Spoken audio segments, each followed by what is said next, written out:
Praise the lord. పునరుద్ధానుడైన యేసుక్రీస్తు నామములో మీ అందరికీ శుభాభివందనాలండి. బాగున్నారా? యేసయ్య మీ అందరినీ ఆశీర్వదించును గాక. అనుదిన వాత్సల్యత అనునేటి వాక్య ధ్యానాంశాన్ని ఈ ఉదయకాలం ధ్యానించుకుందాం రండి. పరిశుద్ధ బైబిల్ గ్రంథంలో నుంచి 25వ సంకీర్తన 2వ వాక్య భాగాన్ని నేను చదువుతాను. వీలైతే బైబిల్ తెరిచి వాక్యాన్ని గమనించండి. నా దేవా, నీ యందు నమ్మిక ఉంచి ఉన్నాను, నన్ను సిగ్గు పడనీయకుము.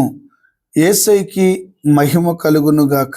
దైవజనమా, చదువుబడిన ఈ వాక్య భాగంలో చాలా మందిని మనం గమనిస్తే మనుషుల మీద ఆధారపడుతూ ఉంటారు, రాజులను నమ్ముతూ ఉంటారు. కొంతమంది ఊరిలో మంచి పేరుంటే వారిని నమ్ముతారు.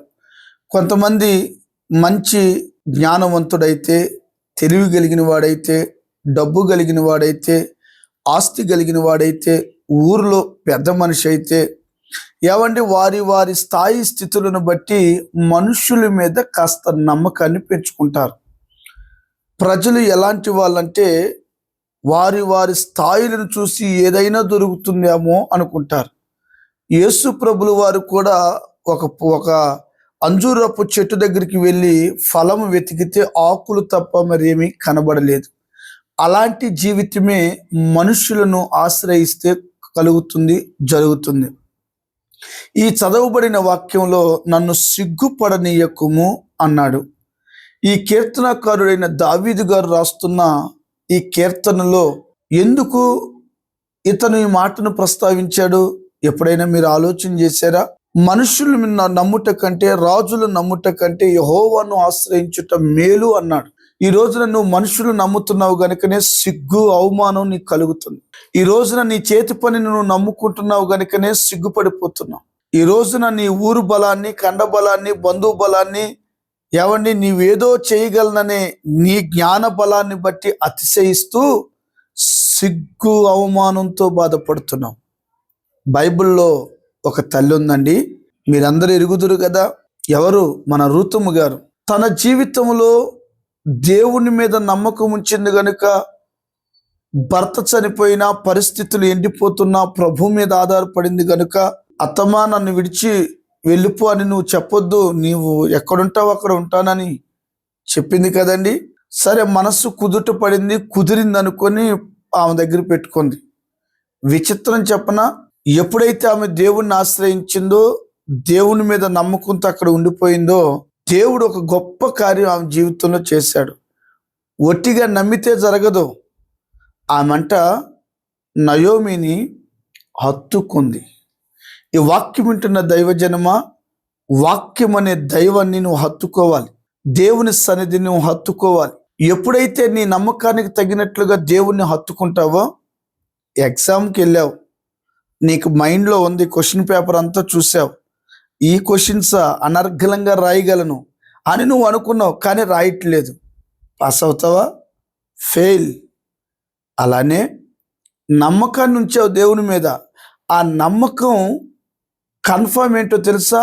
దేవుణ్ణి హత్తుకోవడం. సంఘాన్ని హత్తుకొని ఉండాలి. దేవుని ప్రభావాన్ని మనం హత్తుకొని బ్రతకాలి. వాక్యాన్ని హత్తుకోవాలి. వాక్యమే దేవుడు గనక నువ్వు దేవుని వాక్యాన్ని నీ గుండెల్లో పెట్టుకొని దేవుని కొరకు నువ్వు సాక్షిగా బ్రతుకుతూ ఉంటే నిన్ను సిగ్గుపడనివ్వడు. గొల్లియాతు లాంటి శత్రువును నేలమట్టం వరకు అణిచి అఖండ విజయాన్ని దేవుడు నీకు ఇస్తాడు. ఇక్కడ దావీదు గారు నీవు దేవుణ్ణి నమ్మినందుకు ప్రజలందరూ కంగారు పడుతుంటే అద్భుతమైన విజయాన్ని పొందాడు. ఈ ఆడ మనిషి ఏమి చేయగలదు? భర్త లేదు, ఎవరు లేరు, ఒంటరిగా ఉంది. దేవుని మీద నమ్మకం ఉంచినందుకు, దేవుణ్ణి హత్తుకున్నందుకు, ఆజ్ఞలను పాటించినందుకు ఆ దేశంలో యజమానురాలిగా మారిపోయి. నేనంట, ఇప్పటి వరకు నీ వ్యాపారంలో సిగ్గే, నీ కుటుంబంలో సిగ్గే, నీ పిల్లల విషయంలో సిగ్గే, నువ్వు ఎక్కడ అడుగు పెడితే అక్కడ సిగ్గే, అవమానమే కలుగుతుంది. ఇప్పుడైనా వాక్యాన్ని హత్తుకో, ఇప్పుడైనా సన్నిధిని హత్తుకో. ఇక నుంచి అయినా దేవునికి లోబడి బ్రతుకుతాను, నాది తప్పైంది ప్రభు అని పశ్చాత్తాపడి పాదాలు పట్టుకో. పోగొట్టుకున్న కృపను దేవుడు మరలా నీకు ఇస్తాడు.